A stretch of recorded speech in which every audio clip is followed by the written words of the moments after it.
Di tengah industri musik yang terus berubah, hanya segelintir musisi yang bisa bertahan sekaligus tetap relevan. Dave Grohl adalah salah satunya.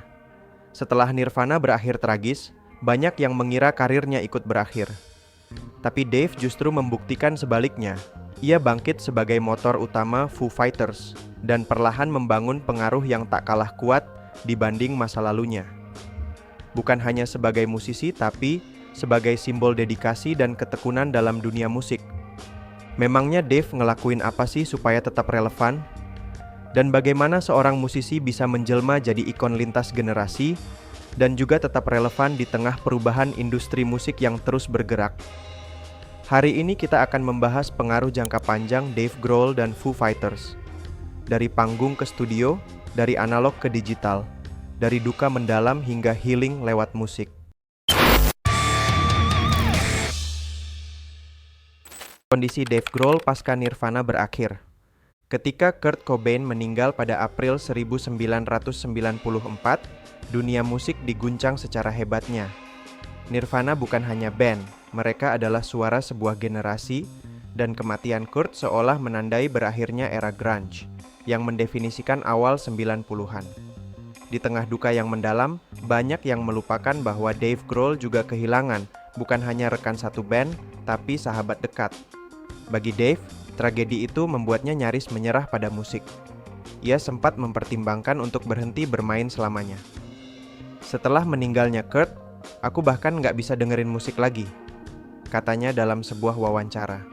Are you right after Kurt dies? Just lost. I went through a really dark period where I couldn't really even listen to the radio because it broke my heart just to hear music.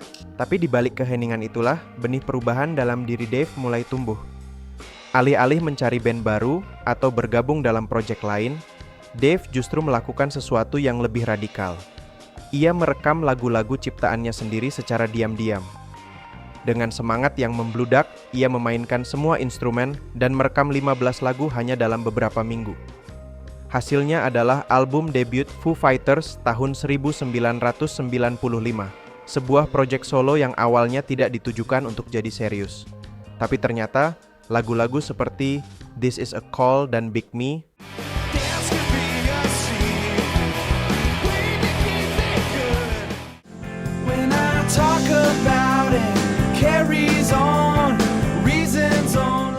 menyimpan energi baru yang lebih ringan dari Nirvana, tapi tetap mentah dan jujur.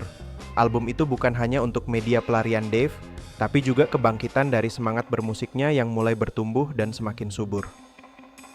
Yang luar biasa dari Dave Grohl adalah semangat musiknya yang tidak pernah benar-benar padam. Ia bukan tipe artis yang hidup dalam bayang-bayang kesuksesan masa lalu. Setelah album debut Foo Fighters dirilis dan mendapat sambutan positif, Dave membentuk band secara penuh dan mulai menatap masa depan dengan lebih serius. Hasilnya adalah The Color and the Shape yang rilis tahun 1997, album kedua yang menjadi tonggak penting dalam sejarah Foo Fighters.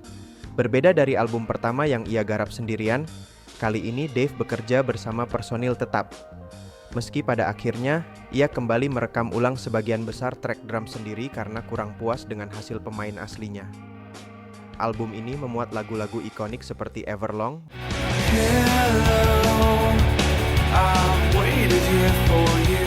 My Hero, dan Monkey Ranch.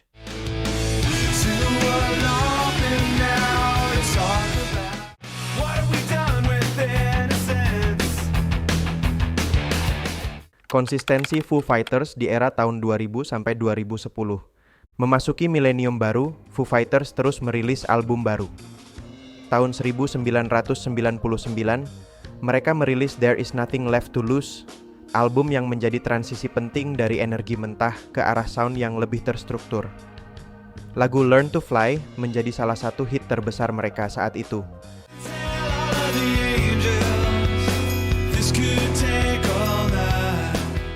Disusul dengan Breakout dan Next Year.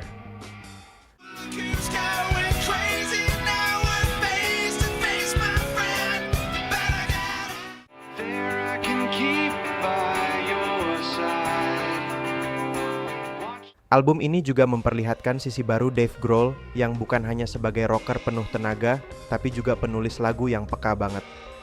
Album ini memenangkan Grammy untuk Best Rock Album dan memperkuat posisi Foo Fighters sebagai band utama dalam kancah musik rock modern. Tahun 2002 mereka kembali dengan One by One, yang lahir dari masa-masa sulit baik secara personal maupun musikal. Proses rekaman album ini sempat gagal total hingga Dave memutuskan untuk mengulang hampir semuanya dari awal. Hasilnya, salah satu album paling agresif dan emosional yang pernah mereka rilis. Lagu All My Life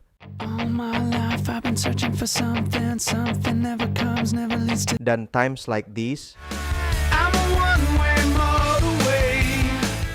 menjadi anthem penting era itu, dengan riff tajam dan lirik yang penuh perlawanan serta harapan.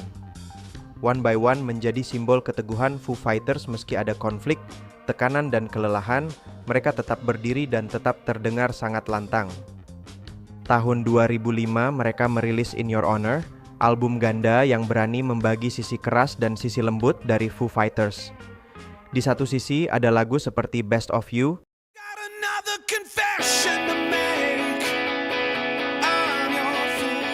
yang menjadi salah satu lagu paling emosional dan sensitif milik mereka.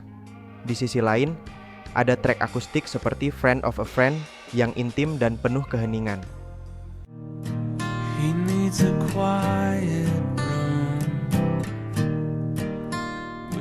Album ini menandai fase kedewasaan band yang tidak takut mengeksplorasi berbagai warna dalam musik mereka.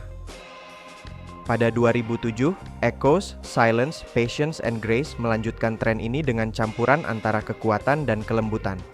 Lagu seperti The Pretender meledak sebagai hit.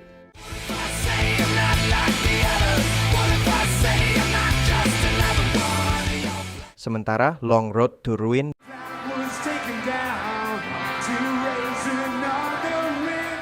dan Statues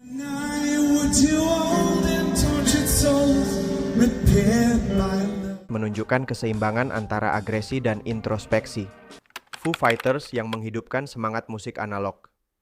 Di tengah era digital yang makin mendominasi industri musik, Dave Grohl mengambil langkah berani dengan merilis Wasting Light pada 2011 yang direkam sepenuhnya secara analog di garasi rumahnya. Tanpa komputer, tanpa perangkat lunak canggih, hanya pita rekaman dan instrumen mentah. Langkah ini bukan sekadar nostalgia, tapi pernyataan sikap bahwa kejujuran dan energi dalam musik tidak bisa digantikan oleh teknologi. Hasilnya adalah salah satu album terbaik dalam karier Foo Fighters. Lagu seperti Walk, Rope, dan These Days tidak hanya diterima hangat oleh fans, tapi juga mendapat pujian kritikus dan memenangkan Grammy. Wasting Light menjadi bukti bahwa Foo Fighters masih punya taring, bahkan setelah lebih dari 15 tahun berkarya, dan bahwa semangat rock sejati belum mati. Selama ada orang seperti Dave Grohl yang menjaganya tetap menyala. Foo Fighters tetap menyala di tengah perubahan dan kehilangan. Memasuki akhir 2010-an, Foo Fighters semakin menunjukkan kemampuannya menjangkau lintas generasi. Dave Grohl aktif berinteraksi dengan penggemar muda di media sosial, bahkan terlibat dalam momen viral seperti duel drum dengan Nandi Bushell, seorang drummer cilik asal Inggris.